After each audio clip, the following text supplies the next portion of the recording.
Let's talk Villa, and today we are back with another reaction video. We have just lost 4-1 to the Columbus Crew in America. If you are enjoying the reaction content, the last one got a crazy amount of views. Be sure to like, subscribe and turn the notifications on so you don't miss a single reaction video. If these videos keep on doing well, I will make them a regular thing for all of our Premier League games. So yeah, leave a like, subscribe, comment down below as well if you are enjoying them and what you enjoy about them, just so that I know and I can tailor my content to you guys. Without further ado, let's get in to reaction. Columbus Crew, they beat us 4-1. Is it an embarrassment or is it just a pre-season warm-up? If I throw the starting lineup up here, we didn't do what we've been doing for our other pre-season friendly games, which was play two different XIs, so whole XI in the first half, whole XI in the second half. Instead, this game we started a little bit differently. Joe Gauci continued his role in goal. Kosta Nedeljkovic keeps on getting those first team minutes at right back, and I thought he looked very, very good again. Feeney and Powell are our two centre-back options, with Alex Moreno out on the left. Bedencia and Barkley playing as the two pivots in the centre of midfield, with Illing Jr. on the left-hand side, Bailey on the right-hand side, Rodgers and Archer up front. So how did we do? Let's get into the highlights. It's not pretty.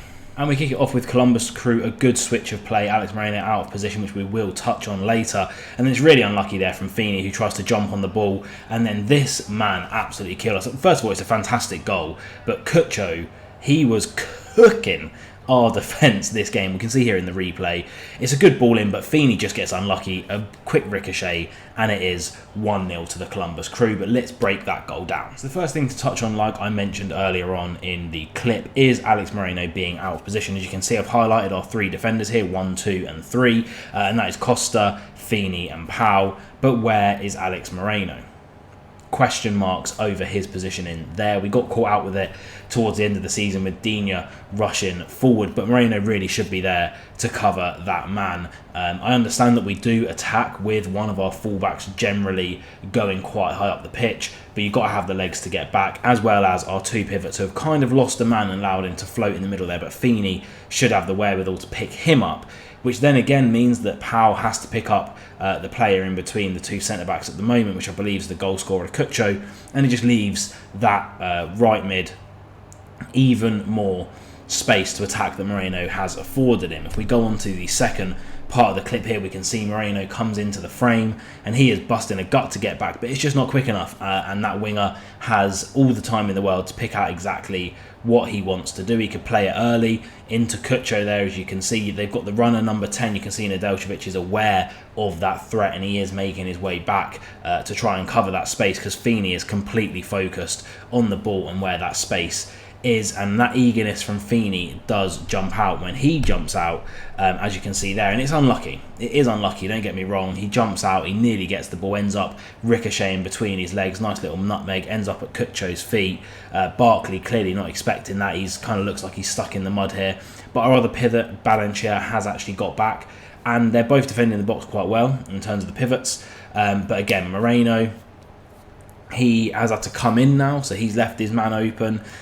Costa has come in there to cover the threat that Pau Torres has to leave, because he has to jump now that Feeney's gone, which does leave another option for them in their left back, it would look like, considering he's number 3.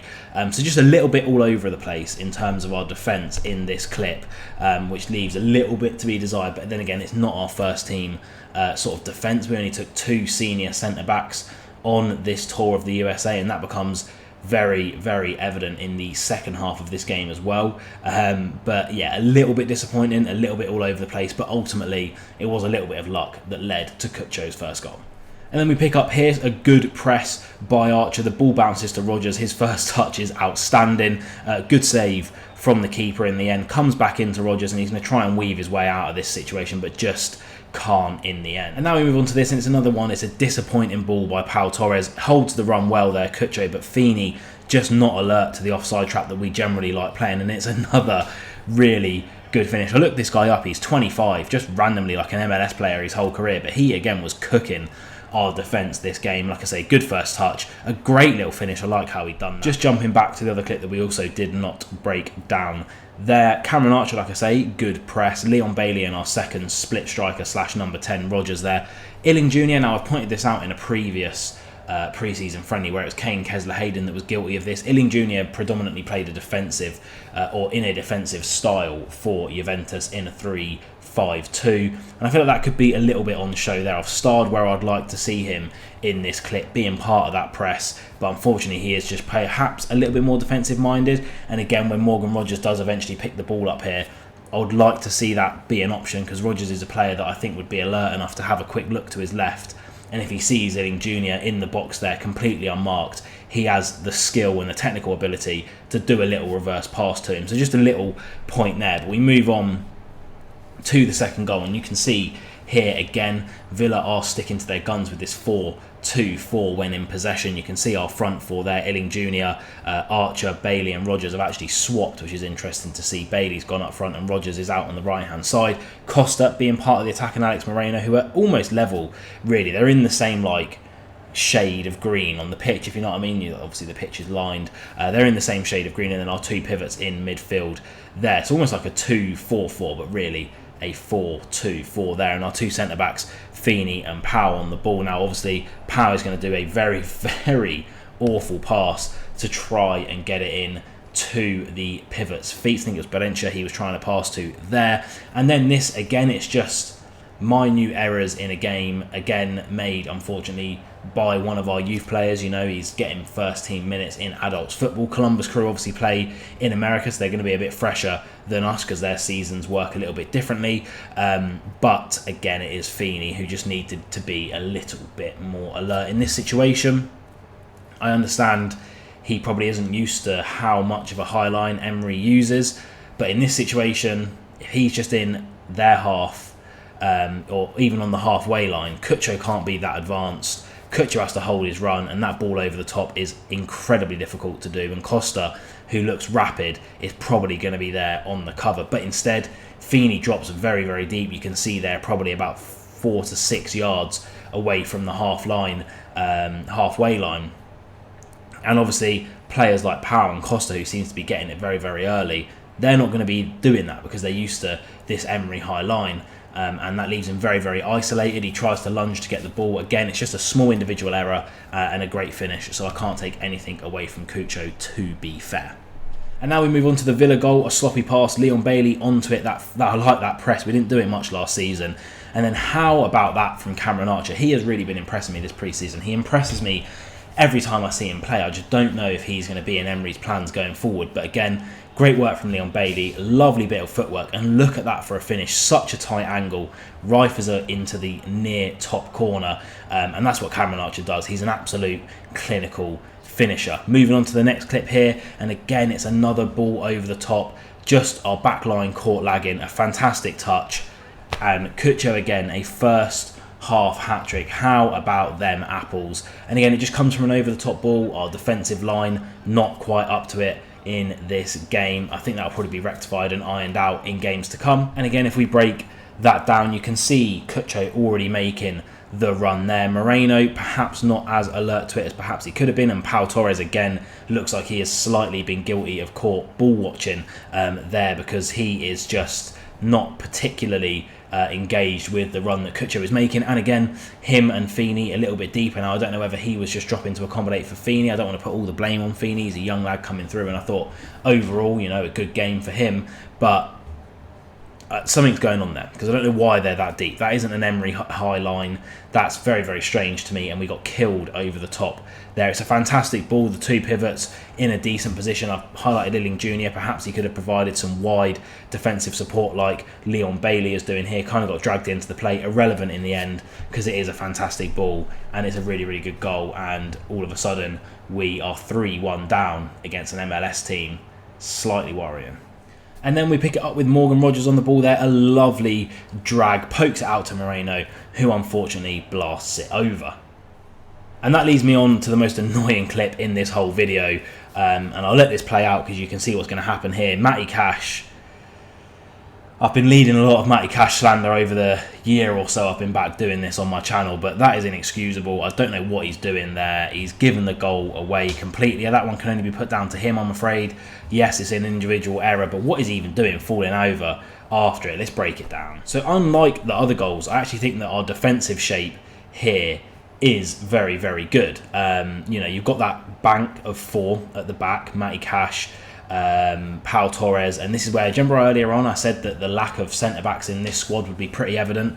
We did take Diego Carlos. I don't think he played in the end or was even on the bench. That's weird. Is he injured? Are we selling him? I don't know. But that's Luca Digne at centre-back and Alex Moreno sticking it out at left-back. We need to sign some Zavenders, is pretty much what I'm saying here.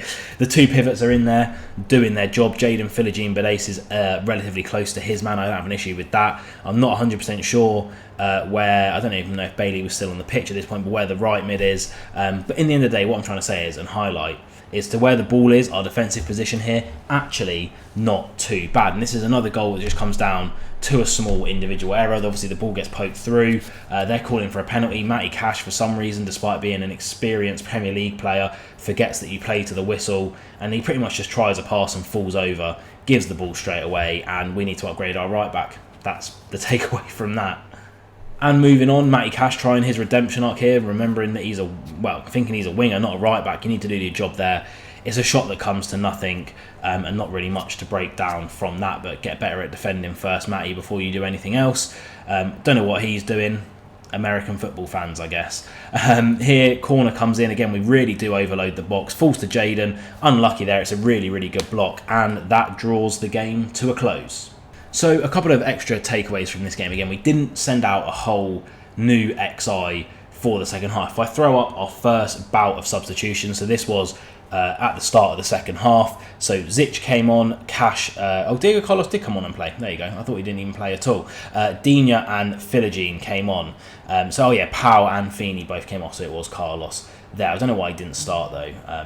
Weird decision. Anyway, probably just wanting the one senior centre-back on the pitch at all times. But Digne did come on there as a centre-back, and Philogene as well coming back on. And then we made a second bout of substitutions, if I bring them up again up there. So this was about 30 minutes into the second half, and that is Dobbin. Bundia came back for his first minutes in over a year. Matson came on for his debut alongside Onana, Dendoncker and Kessler Hayden. So as you can see, it's not a full strength Villa XI. If I get rid of all of those bits from my computer and just chat directly to you as a Villa fan right now, is it disappointing to lose 4-1 to an MLS team? Absolutely. Are they fresher than us? Absolutely. Was this their first team? It probably was. I don't know too much about Columbus Crew, but I doubt they were playing youngsters against Villa. It's a big occasion for them. Premier League club coming to town. Football really is taking off in America, and the teams aren't as bad as they really were a couple of years ago. But nonetheless, it is bitter.